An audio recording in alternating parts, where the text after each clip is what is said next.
Good morning student, स्वागत है आपका कर्तव्य आईएएस स्टडी नर्सिंग में।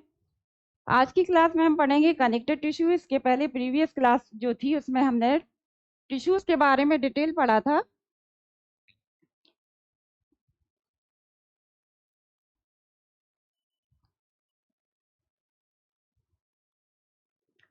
तो एपिथेलियल टिश्यू के बारे में हम पहले पढ़ चुके थे, आज पढ़ेंगे हम कनेक्टिव टिश्यू के बारे में। तो टिश्यू जो होते हैं 4 प्रकार के होते हैं अपने। पहला epithelial, connective tissue, muscle tissue and nervous tissue.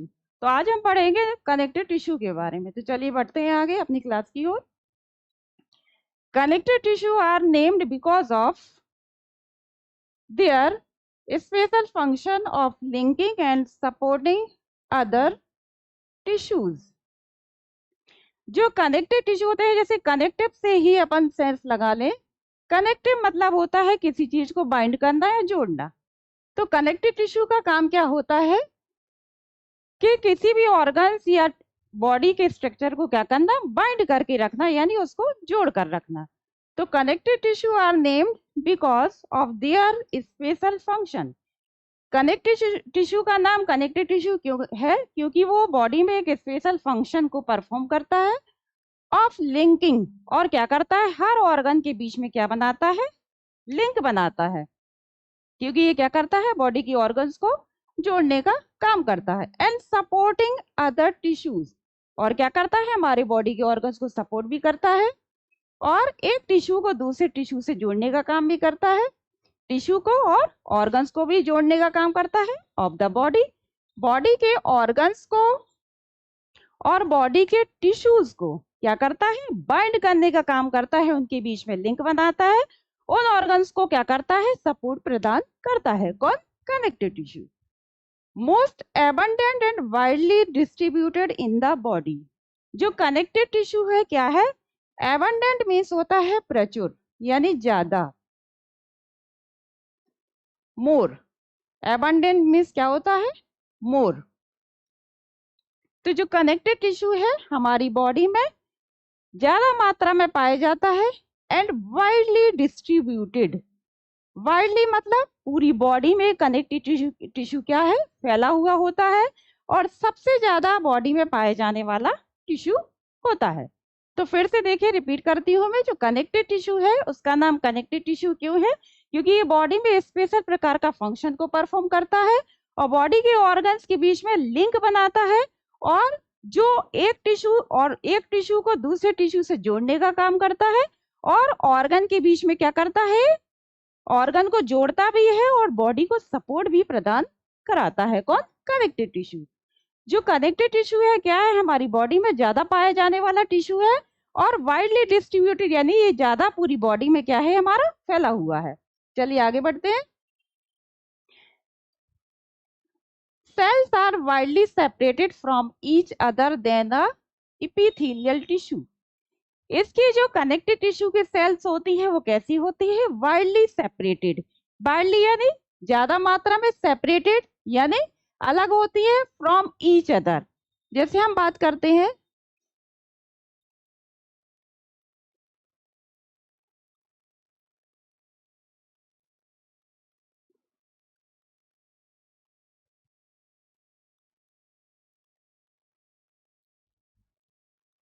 ये आपने देखा था एपिथेलियल टिश्यू क्या है? Epithelial tissue.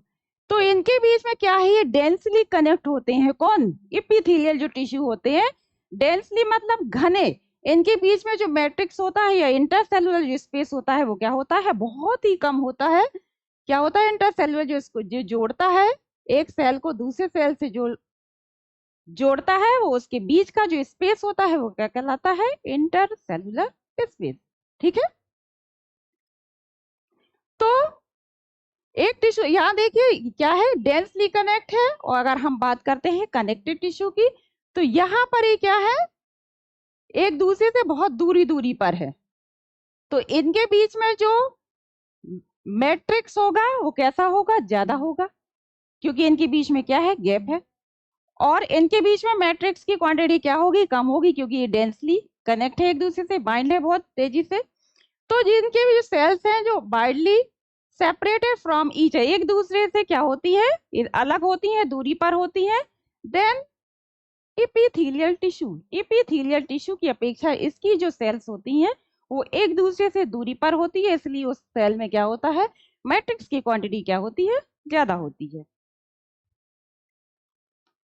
Intercellular substance matrix, जिसको कि हम मैट्रिक्स कहते हैं, is present in considerably large amounts, जैसा कि मैंने बताया। अब चूंकि इस कनेक्टेड टिश्यू की जो सेल्स है वो दूरी दूरी पर है, तो इनमें जो मैट्रिक्स होगा, जो इंटरसेल्युलर जो स्पेस है इसमें जो मैट्रिक्स होगा उसकी क्वांटिटी क्या होगी, ज्यादा होगी, क्योंकि यहाँ पर क्या है, सेल्स की क्वांटिटी, सेल क्या है, एक दूसरे से बहुत दूरी दूरी पर है, इसलिए यहाँ पर मैट्रिक्स की क्वांटिटी क्या होगी, लार्ज अमाउंट में होगी। कैसी होगी, ज्यादा होगी। चलिए आगे बढ़ते हैं। आप देखते हैं इसके फंक्शन के बारे में। मेजर फंक्शन क्या है कनेक्टिव टिश्यू के, binding and structural support, bind करता है, एक टिश्यू को दूसरे टिश्यू से बाइंड करता है और बॉडी के ऑर्गन्स को क्या करता है, सपोर्ट प्रदान कराता है। कौन, कनेक्टिव टिश्यू। ट्रांसपोर्ट का काम करता है, जैसे कि ब्लड कहते हैं, ब्लड क्या है, फ्लूइड कनेक्टिव टिश्यू, ब्लड क्या है, फ्लूइड कनेक्टिव टिश्यू, ठीक है। अब ब्लड में बहुत सारे न्यूट्रिएंट पाए जाते हैं, तो क्या होगा, पूरी बॉडी में वो न्यूट्रिएंट क्या होंगे, डिस्ट्रीब्यूट होंगे, जाएंगे, तो क्या करता है, कनेक्टिव टिश्यू बाइंडिंग का, सॉरी, ट्रांसपोर्टेशन का काम भी करता है, ठीक है, क्योंकि ब्लड क्या है, फ्लूइड कनेक्टिव टिश्यू है, ब्लड भी क्या है, एक कनेक्टिव टिश्यू है, ठीक है। Medium for exchange of nutrients and waste products, connective tissue एक मीडियम भी बनता है, किसके बीच में, न्यूट्रिएंट्स का और वेस्ट प्रोडक्ट को क्या करने का, एक्सचेंज यानी बदलना, medium for exchange of nutrients and waste product. कौन सा न्यूट्रिएंट्स एब्जॉर्ब करना है, किसको बाहर निकालना है, इसका काम भी क्या करता है, कनेक्टिव टिश्यू करता है। Insulation and energy store, insulation मतलब होता है हीट कितनी लॉस हो रही है, कितनी बॉडी में स्टोर है, तो इंसुलेशन मतलब होता है जो कनेक्टिव टिश्यू होता है वो बॉडी की हीट को क्या करता है, स्टोर करके रखता है। जैसे एडिपोज टिश्यू है, एडिपोज टिश्यू क्या है, एक प्रकार का फैट टिश्यू है, क्या है, फैट टिश्यू है, जो कि आपके ब्रेस्ट में, थाई में और हिप में पाया जाता है, ठीक है। तो इंसुलेशन क्या है, हीट लॉस बॉडी से ना होने पाए, तो ये एडिपोज टिश्यू का काम क्या होता है, उस हीट को स्टोर करके रखना, उस हीट को स्टोर करके रखना और बॉडी में उस हीट की क्वांटिटी को प्रॉपर बनाए रखना, किसका काम होता है, कनेक्टिव टिश्यू का होता है। एडिपोज टिश्यू क्या है, कनेक्टिव टिश्यू का ही प्रकार है। एडिपोज मतलब होता है fat tissue, okay. And energy store, और एनर्जी को भी ये स्टोर करके रखता है, ऊर्जा को भी स्टोर करके रखता है। जैसे कि ग्लूकोज है, ग्लूकोज जितनी बॉडी को अपने ग्लूकोज की जरूरत होती है उतनी बॉडी बॉडी उस ग्लूकोज को यूज कर लेती है, और जो बची हुई ग्लूकोज होती है वो ग्लाइकोजन के फॉर्म में इसी एडिपोज टिश्यू में क्या हो जाती है, स्टोर हो जाती है। इसी एडिपोज टिश्यू में क्या हो जाती है, स्टोर हो जाती हो। जब फास्टिंग की कंडीशन में होते हो, जब आप व्रत की कंडीशन में होते हो या खाना देर से खा रहे होते हो तो उस समय वही जो ग्लाइकोजन है वही कन्वर्ट हो जाती है फिर से किसमें, ग्लूकोज में, और आपकी बॉडी के सेल्स के द्वारा उस ग्लूकोज को क्या कर लिया जाता है, इस्तेमाल कर लिया जाता है, ठीक है। तो एनर्जी स्टोर का काम भी कौन करता है, कनेक्टिव टिश्यू करता है। आई होप आपको समझ आ रहा होगा। नेक्स्ट है अपना प्रोटेक्शन, ये प्रोटेक्शन का भी काम करता है, ठीक है। अब चूंकि कनेक्टिव टिश्यू जो है बॉडी के ऑर्गन्स को, एक टिश्यू को दूसरे टिश्यू से जोड़ने का काम भी करता है और बॉडी की अंडरलाइनिंग को भी करता है। तो अंडरलाइन जो बॉडी के टिश्यूज होते हैं वो क्या करते हैं, बाहर से आने वाले प्रेशर को, इंजरी को क्या करते हैं, उस ऑर्गन्स को बचाते हैं, इंजरी से बचाते हैं। अगर कोई प्रेशर तेजी से पड़ रहा है तो भी बताते हैं, क्योंकि इनका क्या है, ये अंडरलाइंग स्ट्रक्चर है आपकी बॉडी का। जो जैसे पेरिटोनियम की बात करें, बहुत सारी जैसे मैंने उस दिन बताया था इपिथीलियल जब टिश्यू पढ़ाया था तो मैंने बताया था कि आपकी जो ऊपर की सुपरफिशियल स्किन है वो किससे बनी होती है, इपिथेलियल टिश्यू से बनी होती है। इसी तरह का हमें अगर पेरिटोनियम की बात करते हैं तो अंडरलाइंग जो टिश्यू होते हैं, अंडरलाइंग मतलब आपके बॉडी के अंदर के जो टिश्यूज है उस लाइन, वो लाइन कौन बनाता है, कनेक्टिव टिश्यू बनाता है। तो इस प्रकार से बाहर से जो आपका प्रेशर पड़ रहा है, इंजरी लग रही है या कोई और माइक्रो ऑर्गेनिज्म की बात करें तो उससे प्रोटेक्शन का काम कौन करता है, प्रोटेक्शन कौन करता है, कनेक्टिव टिश्यूज। इंजुरी से बचाता है, प्रेशर से बचाता है और बाहर से आने वाले माइक्रो ऑर्गेनिज्म से भी क्या करता है, बॉडी को बचाता है। चलिए आगे बढ़ते हैं। अब कंपोनेंट्स क्या है कनेक्टिव टिश्यू के, हम कंपोनेंट्स की बात करते हैं तो देखिए कनेक्टिव टिश्यू सेल और एक्स्ट्रा सेलुलर मैट्रिक्स से मिलकर बना होता है। कनेक्टिव टिश्यू किससे मिलकर बना होता है, सेल से और एक्स्ट्रा सेलुलर मैट्रिक्स से मिलकर क्या बनता है, का हमारा कनेक्टिव टिश्यू बनता है। अब देखिए सेल की बात करते हैं, fibroblast, fat cell, macrophages, leucocyte, mast cell and plasma cell. इतने प्रकार के सेल्स हो गए किसमें, कनेक्टिव टिश्यू में। फिर हम बात करते हैं एक्स्ट्रा सेलुलर मैट्रिक्स की, उसमें दो भाग में डिवाइड हुआ, fibres and ground substance. Ground, ये जो सब्सटेंस है यहां चला गया है, ठीक है, ग्राउंड सब्सटेंस, ठीक है। तो फाइबर्स कौन कौन से फाइबर्स होंगे, collagen fibre, elastic fibre and reticular fibre. Collagen जो फाइबर्स होते हैं सबसे ज्यादा डेंस होते हैं और रिजिड होते हैं, रिजिड मतलब कठोर। इलास्टिन, इलास्टिन से ही पता चल रहा है, इसमें इलास्टिसिटी होती है मतलब लचीलापन होता है। और रेटिकुलर जो होते हैं बहुत थिन प्रकार के होते हैं, यानी बहुत पतले होते हैं। और जो ग्राउंड सब्सटेंस है वो किससे बनता है, पॉलीसैकेराइड जो एक प्रकार की शुगर है, ग्लाइकोप्रोटीन एंड वाटर, इससे मिलकर बनता है ग्राउंड सब्सटेंसेस। फिर से देख लेते हैं, कनेक्टिव टिश्यू ये कंपोनेंट्स है, सेल से मिलकर बनता है और एक्स्ट्रा सेलुलर मैट्रिक्स से मिलकर कौन बनता है, कनेक्टिव टिश्यू बनता है। सेल्स की बात करते हैं तो कौन कौन सी, fibroblast, fat cell, macrophages, sorry leucocytes, WBC बोलते हैं जिनको, mast cell and plasma cell. Plasma cells की बात करें, अगर अपन बात करते हैं तो प्लाज्मा सेल्स क्या है, मैच्योर बी लिम्फोसाइट है। प्लाज्मा सेल्स क्या है, मैच्योर बी लिम्फोसाइट है, ओके। इसका फिर डिटेल देखते हैं अपन। एक्स्ट्रा सेलुलर जो मैट्रिक्स है किससे मिलकर बनता है, फाइबर से और ग्राउंड सब्सटेंस से। फाइबर्स 3 टाइप्स के पाए जाते हैं, कोलेजन फाइबर्स सबसे रिजिड फाइबर्स होते हैं, इलास्टिन फाइबर्स जो कि इनमें इलास्टिसिटी होती है, लचीले होते हैं, रेटिकुलर फाइबर्स जो कि बहुत पतले थिन होते हैं, ठीक है। ग्राउंड सब्सटेंस की बात करते हैं तो ये पॉलीसैकेराइड से मिलकर बने होते हैं। पॉलीसैकेराइड एक प्रकार की शुगर होती है, ग्लाइकोप्रोटीन और वाटर से मिलकर क्या बनता है, आपका ग्राउंड सब्सटेंस बनता है। चलिए आगे बढ़ते हैं।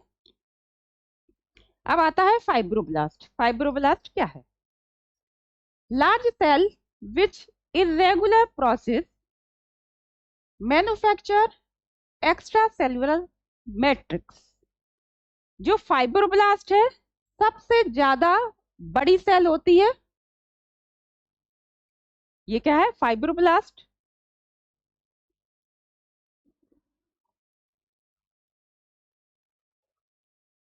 ठीक है, लार्ज सेल विच इरेगुलर जो कि कैसी होती है, इरेगुलर प्रोसेस होती है, मैन्युफैक्चर एक्स्ट्रा सेलुलर मैट्रिक्स।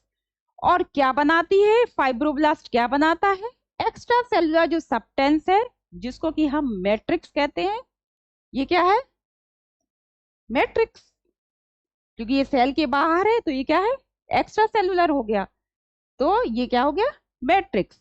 तो जो फाइब्रोब्लास्ट होते हैं एक प्रकार की ये सेल है, ये क्या बनाते हैं, मैट्रिक्स को बनाते हैं जो कि एक्स्ट्रा सेलुलर सब्सटेंस है matrix, active in tissues repair.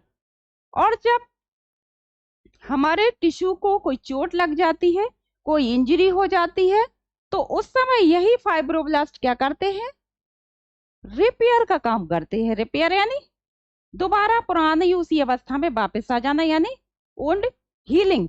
Healing, wound healing यानी घाव का भरना। वुंड हीलिंग मतलब क्या होता है, घाव का भरना।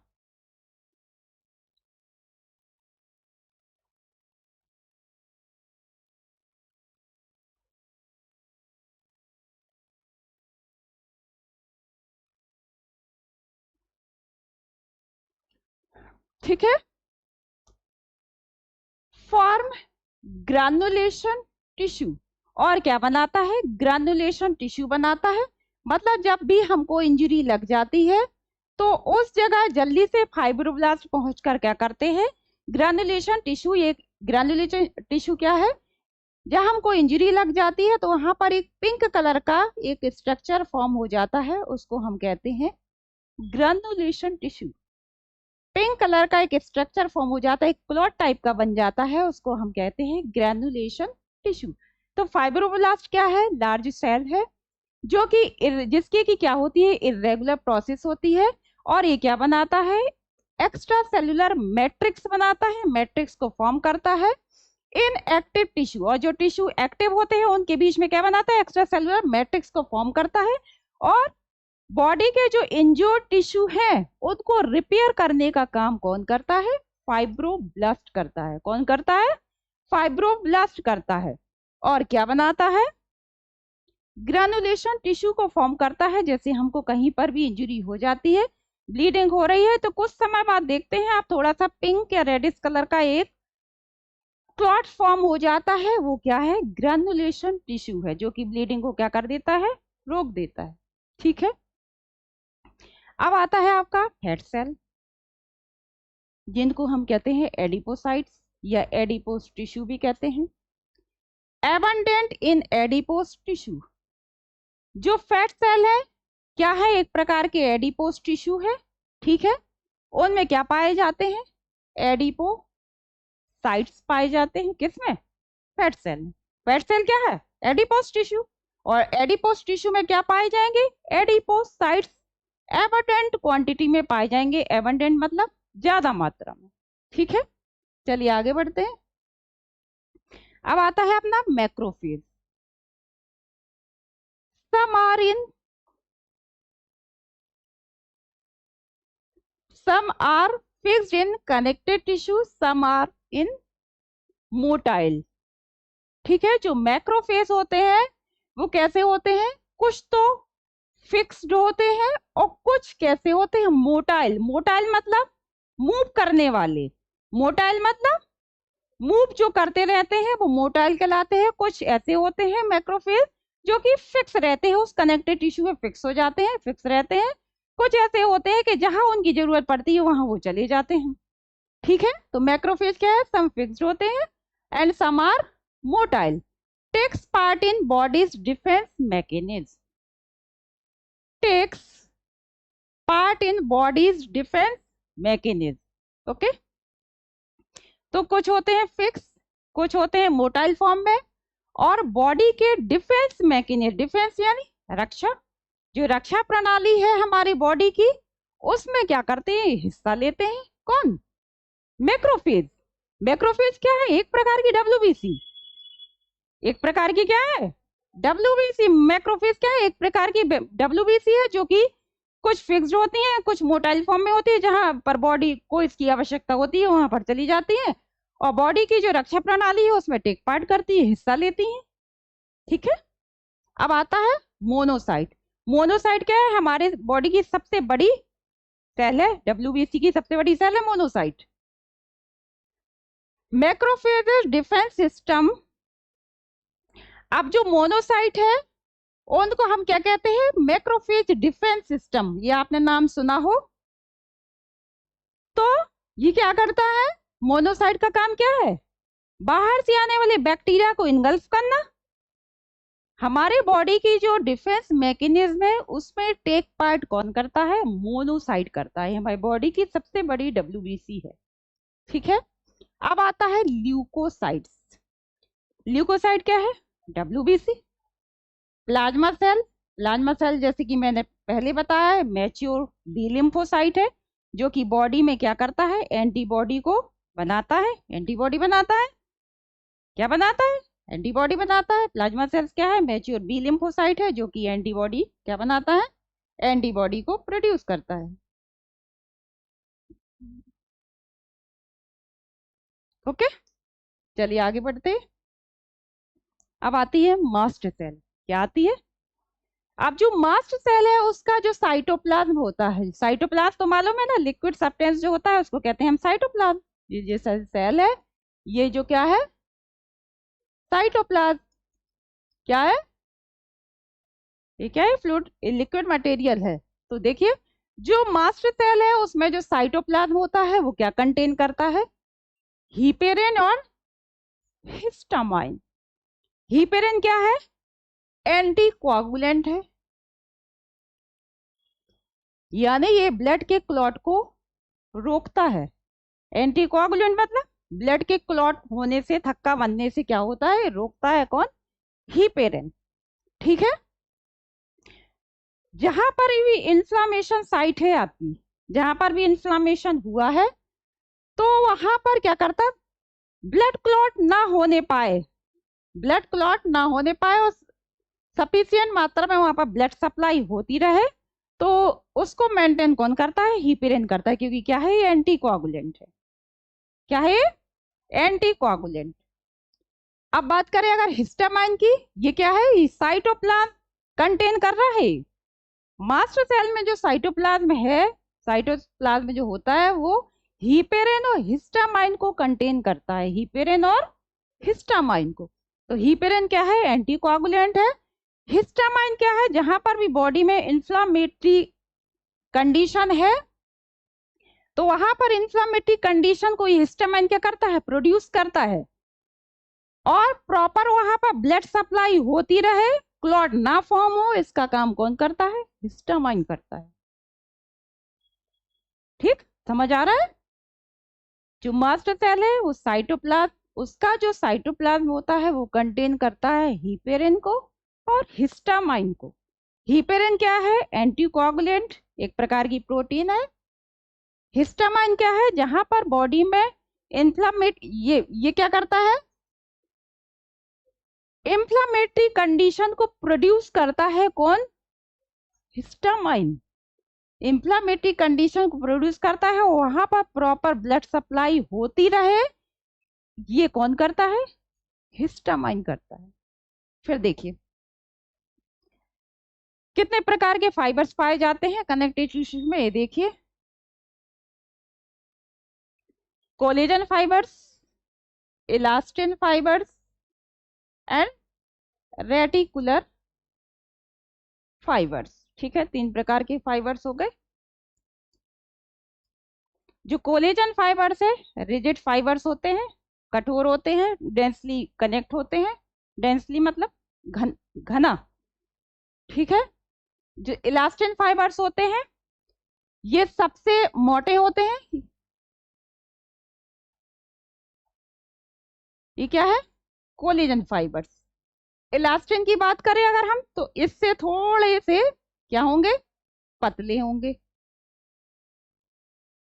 और रेटिकुलर की हम बात करते हैं तो रेटिकुलर और ज्यादा थिन होंगे। ये डेंसली कनेक्ट तो collagen fibre, elastin fibre collagen से थोड़ा सा कम, और रेटिकुलर सबसे थिनेस्ट होंगे। तो कोलेजन जो फाइबर्स हैं कैसे होंगे? व्हाइट कलर की। ये देखिए, ये ब्लैक, इधर का ब्लैक है। ये जो कोलेजन फाइबर्स है कैसे कलर के होंगे? व्हाइट कलर के। इलास्टिन फाइबर्स कैसे होंगे? येलो कलर के।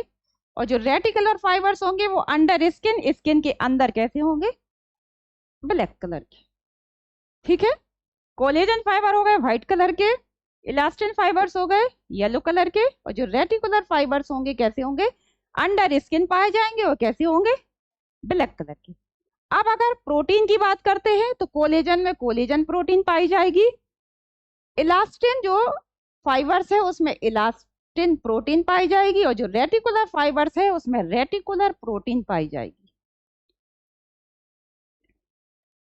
ये क्या है? सबसे पहले देखा आपने ने फाइबर्स कौन से पाए जा रहे हैं कनेक्टिव टिश्यू में, कोलेजन, इलास्टिन और रेटिकुलर। कलर की बात करते हैं तो कोलेजन व्हाइट कलर के होते हैं, इलास्टिन होते हैं येलो कलर के, और रेटिकुलर फाइबर्स होते हैं अंडर स्किन पाए जाते हैं, कैसे होते हैं? ब्लैक कलर के होते हैं। प्रोटीन की बात करते हैं तो कोलेजन प्रोटीन पाया जाता है कोलेजन फाइबर्स में, इलास्टिन में इलास्टिन प्रोटीन पाया जाएगा, और रेटिकुलर में रेटिकुलर प्रोटीन पाया जाएगा। ठीक है,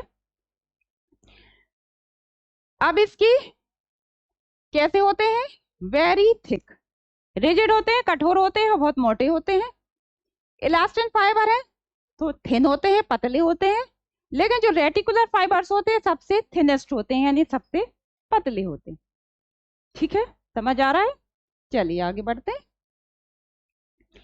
अब देखिए जो कोलेजन फाइबर्स है वो कैसे होते हैं? वैक्सी, चिपचिपे टाइप के।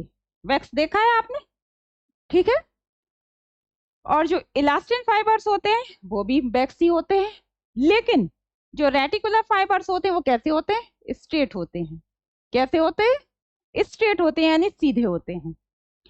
कोलेजन फाइबर्स की बात करें तो ये ब्रांच में नहीं पाए जाते हैं, सीधे सीधे होते हैं अलग अलग कोलेजन फाइबर्स। लेकिन जो इलास्टिन फाइबर्स है वो ब्रांच में होते हैं। ठीक है,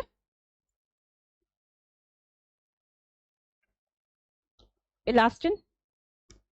और जो रेटिकुलर फाइबर्स होते हैं ये भी कैसे होते हैं? ये भी ब्रांच में होते हैं। ठीक है, लेकिन जो कोलेजन फाइबर्स होते हैं वो बंडल में होते हैं। कैसे होते हैं? एक मिला, दूसरा मिला, तीसरा मिला, चौथा मिला, ये बंडल यानी गुच्छा, जैसे लकड़ियों का गट्ठा। ठीक है, तो कैसे होते हैं? बंडल में होते हैं। इलास्टिन फाइबर सिंगल होते हैं, रेटिकुलर फाइबर सिंगल होते हैं।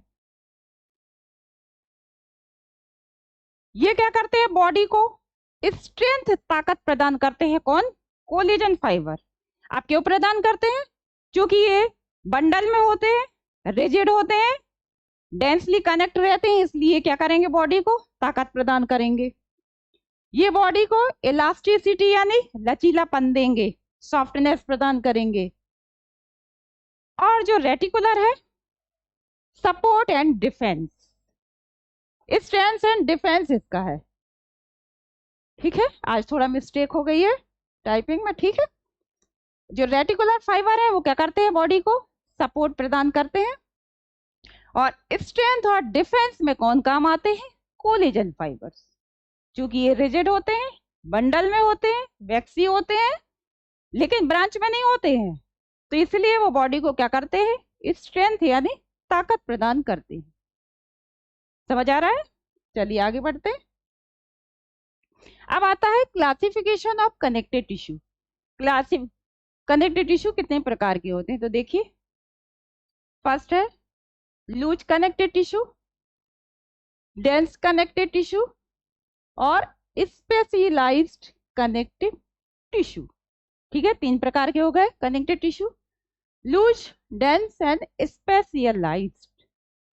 टिश्यू हमारे चार प्रकार के थे: epithelial, connected tissue, muscular tissue and nervous tissue. उनमें से इपिथेलियल में बता चुकी, अब सेकंड चल रहा है अपना कनेक्टिव। तो कनेक्टेड टिश्यू का जो क्लासिफिकेशन है वो क्या है? तीन प्रकार से है: loose connected tissue, dense connected tissue and specialised connected tissue. तो लूज कनेक्टेड टिश्यू को हम देखते हैं, तीन प्रकार का होता है: areolar, adipose tissue and reticular tissue. ठीक है, लूज कनेक्टेड टिश्यू जो है तीन प्रकार का होगा: एरियोलर, एडिपोज एंड रेटिकुलर। अब जो डेंस कनेक्टेड टिश्यू है वो टू पार्ट में डिवाइड होगा।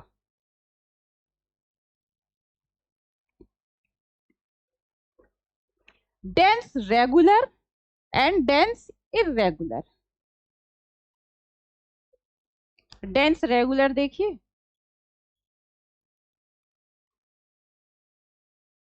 कोई चीज अगर सीधी सीधी हो तो रेगुलर कहलाती है कि स्पेसिफिक वे में जा रही हो। अच्छा, जैसे रास्ते में कोई चलता है तो सीधा सीधा ही चलेगा, है ना, तो सीधा जा रहा है तो रेगुलर हो गया, और घूम घाम के ऐसे जा रहा है तो रेगुलर हो गया। ठीक है ना। तो जो डेंस कनेक्टिव टिश्यू है, डेंस रेगुलर है और डेंस इरेगुलर में डिवाइड हो गया। डेंस रेगुलर में क्या आएंगे? Tendons and ligaments. लिगामेंट जो है बोन से बोन को कनेक्ट करते हैं, बोन टू बोन। जो लिगामेंट है बोन को बोन से कनेक्ट करते हैं, और जो टेंडन्स है मसल्स को बोन से कनेक्ट करते हैं, मसल्स टू बोन। समझ आ रहा है? लिगामेंट जो है बोन को बोन से कनेक्ट करेंगे, और जो टेंडन्स है मसल्स को बोन से कनेक्ट करेंगे, वो कहलाएंगे टेंडन्स। ठीक है, ये क्या हो गया? डेंस रेगुलर, टेंडन आए, लिगामेंट आए। डेंस इरेगुलर में क्या आएगा? डर्मिस। सबसे स्किन की सबसे ऊपर की लेयर कौन सी है? एपिडर्मिस। फिर आती है डर्मिस। ठीक है, तो जो डेंस इरेगुलर है उसमें क्या आएगा? आपकी डर्मिस जो लेयर होगी स्किन की वो आएगी।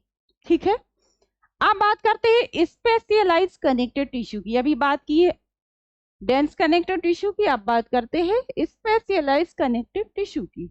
इसमें आता है cartilage, bones, blood and lymph.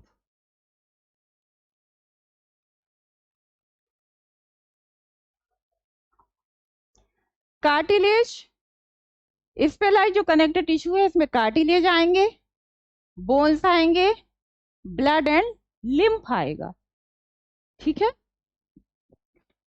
Spleen क्या है? एक लिम्फेटिक ऑर्गन है। लिम्फेटिक ऑर्गन कौन है? स्प्लीन। तो जो लूज कनेक्टिव टिश्यू है 3 पार्ट में डिवाइड हो रहा है, एरियोलर, एडिपोज। अब देखिए लिम्फ, इधर का लिम्फ है, areolar, adipose and reticular. Dense divide हुआ डेंस रेगुलर में, डेंस इरेगुलर में। डेंस रेगुलर में आ रहा है टेंडेंस एंड लिगामेंट। तो आपके जो लिगामेंट होते हैं वो बोन से बोन को कनेक्ट करते हैं, जो टेंडेंस होते हैं वो मसल्स को बोन से कनेक्ट करते हैं। और जो डेंस इरेगुलर है, आप देखिए डेंस इरेगुलर कैसी भी कहीं भी जाएगी ये, तो ये कैसी है? डेंस इरेगुलर है। ठीक है, तो इसमें क्या आएगा? आपका डर्मिस। ठीक है, जो स्पेशल कनेक्टिव टिश्यू है उनमें कार्टिलेज आएंगे, बोन्स आएंगे, ब्लड एंड लिम्फ आएगा। आपकी जो नोज है क्या है? यहाँ पर कार्टिलेज पाए जाते हैं, ना ज्यादा रिजिड है ना ज्यादा सॉफ्ट है, कार्टिलेज से बनी है क्योंकि ये। ठीक है, चलिए आगे बढ़ते हैं। अब बात करते हैं अपन लूज कनेक्टिव टिश्यू की। Cells and fibre loosely arranged in ground matrix. जो लूज कनेक्टिव टिश्यू है इसमें सेल्स और फाइबर्स कहते हो कैसे होते हैं? लूजली पाए जाते हैं, loosely arranged in ground matrix.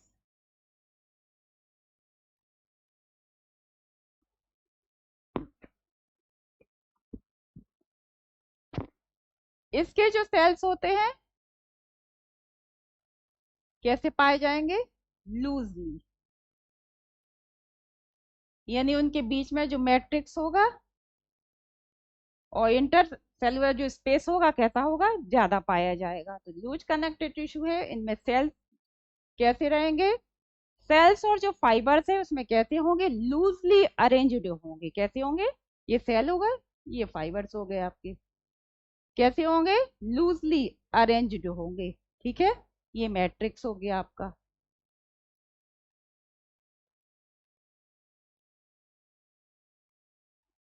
ठीक है, तो लूज कनेक्टिव टिश्यू में सेल्स और फाइबर्स कैसे होंगे? लूजली अरेंज्ड होंगे इन ग्राउंड मैट्रिक्स। कहां पर? जहां पर मैट्रिक्स होगा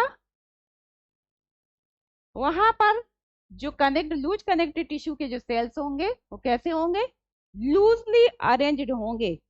लूज से ही मालूम है ढीले तरीके से, ज्यादा स्पेस लेकर। पास पास बैठना और दूर दूर बैठने में फर्क है। दूर दूर बैठोगे तो स्पेस मिलेगा, ठीक है। पास पास में क्या होगा, जो आपका इंटरसेल में जो स्पेस है वो क्या होगा, कम हो जाएगा। अब लूज कनेक्टेड टिश्यू 3 टाइप्स के थे, तो उसमें सबसे पहला टाइप है आपका areolar connected tissue.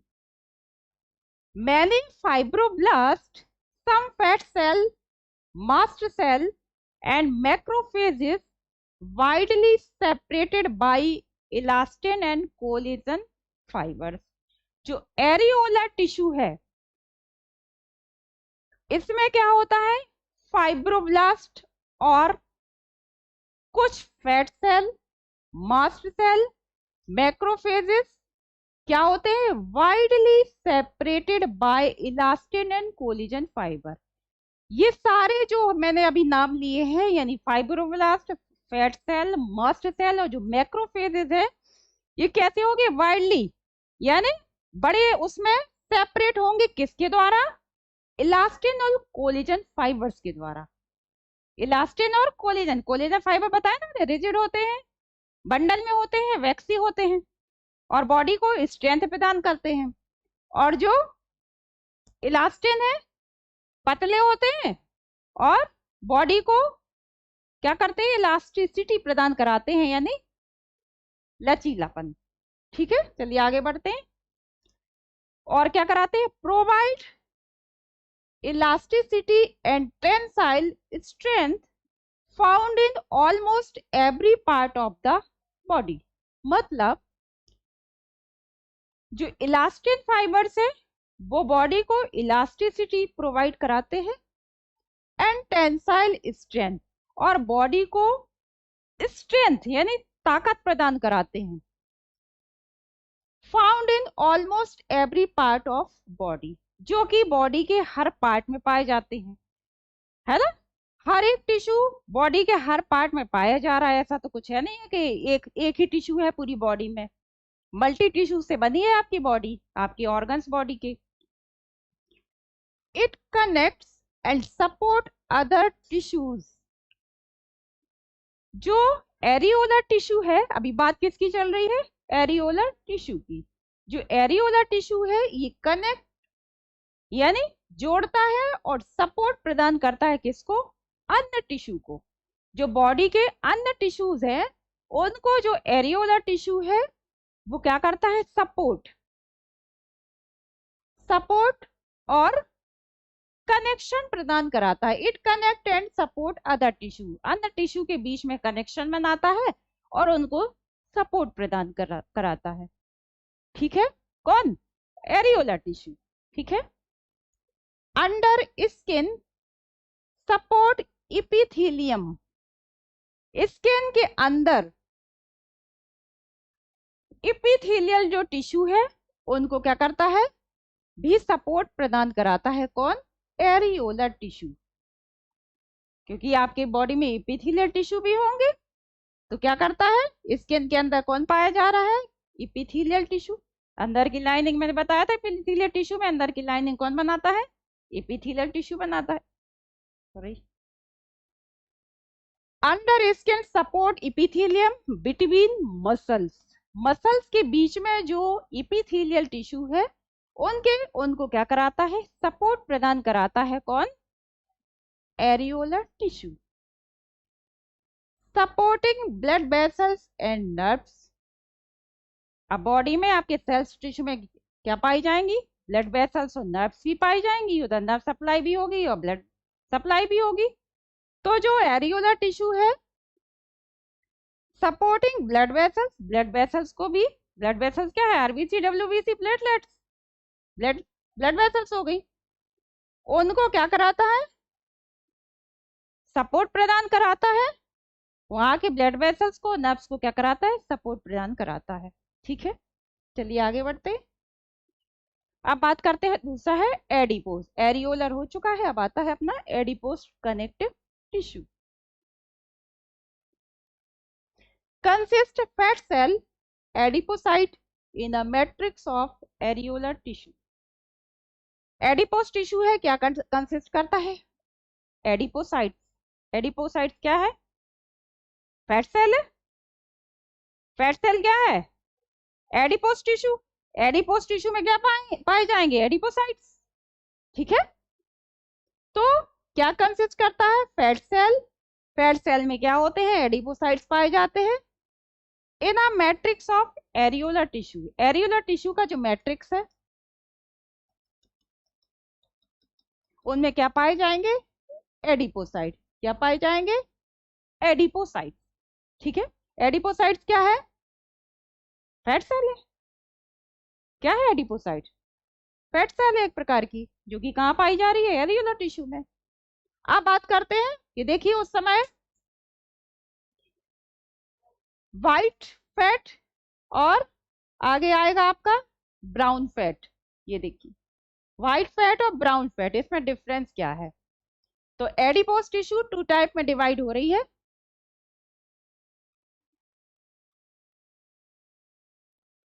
White fat and brown fat. ठीक है, व्हाइट फैट की बात करते हैं तो ये कहाँ पाई जाती है? एडल्ट में। कहाँ पाई जाती है? एडल्ट में। और इसका जो मेटाबोलाइज्ड है, जो मेटाबॉलिक प्रोसेस है, वो कैसी होती है? स्लो होती है। किसकी? व्हाइट सेल की। व्हाइट सेल क्या है? एडिपोज टिश्यू का प्रकार है। दो प्रकार की सेल्स होंगी एडिपोज में, white fat and brown fat.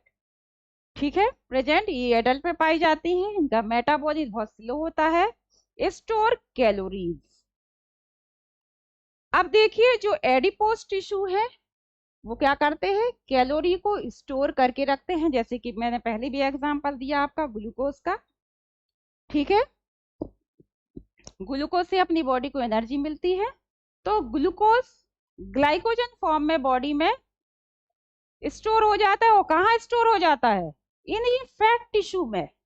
इसी एडिपोज टिश्यू में ग्लूकोज क्या है? कोलेजन फॉर्म में स्टोर हो जाता है।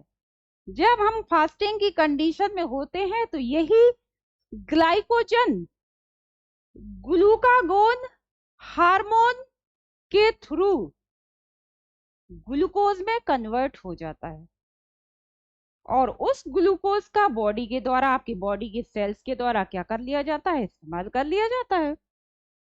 उससे हमको क्या मिलती है? एनर्जी मिलती है। तो क्या काम करता है? कैलोरी को भी स्टोर करता है। ठीक है, अब देख लेते हैं ब्राउन फैट। व्हाइट फैट हो गया, एडल्ट में पाया जा रहा था, और मेटाबॉलिक की जो प्रोसेस थी कैसी थी? स्लो थी, लेकिन क्या कर रहा था? कैलोरी को स्टोर करके रख रहा था। अब देखिए ब्राउन फैट। ब्राउन फैट पाया जाता है न्यूबॉर्न बेबी में। ब्राउन फैट किस में पाया जा रहा है? न्यूबॉर्न बेबी में। Produce less energy and more heat. जो ब्राउन फैट है इनका कलर, यहां पर ज्यादा माइटोकॉन्ड्रिया होते हैं, इसलिए इसका कलर कैसा हो जाता है? ब्राउन हो जाता है। कैसा हो जाता है? ब्राउन हो जाता है। न्यूबॉर्न बेबी में पाया जाता है, क्योंकि न्यूबॉर्न बेबी को एनर्जी की आवश्यकता नहीं होती है, बट उसको हीट की आवश्यकता होती है, क्योंकि न्यूबॉर्न बेबी में हाइपोथर्मिया होने के चांसेस बहुत ज्यादा होते हैं। हाइपोथर्मिया मतलब लॉस ऑफ टेम्परेचर। आपने देखा होगा जैसे ही बच्चा डिलीवर होके बाहर आता है, मशीन में रखते हैं उसको, क्योंकि अंदर के बॉडी का जो टेम्परेचर होता है बाहर में बहुत फर्क है। उसको थोड़ा सा एनवायरनमेंट में बाहर में सूट होने में टाइम लगता है बेबी को। इसलिए देखिए ये ब्राउन फैट है, किसमें पाया जा रहा है? न्यूबॉर्न बेबी में। प्रोड्यूस लेस एनर्जी, क्योंकि यहाँ एनर्जी की आवश्यकता नहीं है न्यूबॉर्न बेबी को, लेकिन हीट की आवश्यकता है, इसलिए हीट को क्या करता है? ब्राउन फैट कंजर्व करके रखता है, उसको मेंटेनेंस बनाता है, उसके टेम्परेचर को मेंटेन करता है। न्यूबॉर्न बेबी के टेम्परेचर को क्या करता है? मेंटेन करके रखता है ब्राउन फैट, क्योंकि बेबी को एनर्जी की आवश्यकता नहीं है, बट उसको ज्यादा हीट की आवश्यकता है, नहीं तो हाइपोथर्मिया होने के चांसेस होते हैं बेबी को। ओके, चलिए आगे बढ़ते हैं। अब आता है रेटिकुलर टिश्यू। तीसरा टिश्यू कौन सा है? Reticular. It contain reticular cells and reticulin fibres. ये क्या रेटिकुलर टिश्यू क्या कंटेन करता है? रेटिकुलर सेल्स और रेटिकुलन फाइबर्स को कंटेन करता है। It is present in the supporting framework of liver, spleen, lymph node together smooth muscles tissue cell. जो रेटिकुलर टिश्यू होते हैं, it is present in the supporting framework, ये बॉडी में supporting framework को बनाते हैं। फ्रेमवर्क मतलब जाल, जाल। फ्रेमवर्क मतलब क्या होता है? एक जाल। तो सपोर्टिंग, यदि बॉडी के जितने भी टिश्यूज हैं उनके बीच में क्या करता है? एक जाल बनाता है। किसका? सपोर्टिंग जाल बनाता है, सपोर्ट प्रदान करता है। किसके बीच में? लीवर में क्या पाया जा रहा है? रेटिकुलर टिश्यू पाया जा रहा है, तो लीवर के बीच में। स्प्लीन, जो लिम्फ नोड होते हैं, टुगेदर स्मूथ मसल, और बॉडी में स्मूथ मसल्स भी पाए जाते हैं, कार्डियक मसल्स भी होते हैं, है ना। उनकी बात हम आगे करेंगे मस्कुलर सिस्टम में। ठीक है। मसल्स टिश्यू सेल, सेल्स के जो मसल टिश्यू होते हैं उनमें भी क्या करता है? सपोर्ट प्रदान कराता है। ठीक है। Filter and removes microbes in lymph nodes. Lymph nodes हैं जो बॉडी के, उनमें जो माइक्रोब्स पाए जा रहे हैं उनको फिल्टर करने का काम और उनको वहां से भगाने का काम, रिमूव मतलब हटाना, भगाना। ठीक है। ये काम किसका है? रेटिकुलर टिश्यू का है। किसका काम है ये? रेटिकुलर टिश्यू का काम। ठीक है। चलिए आगे बढ़ते हैं। चलिए आज की क्लास को हम यहीं समाप्त करते हैं। अगली क्लास में फिर मिलेंगे। Have a good day. Thank you.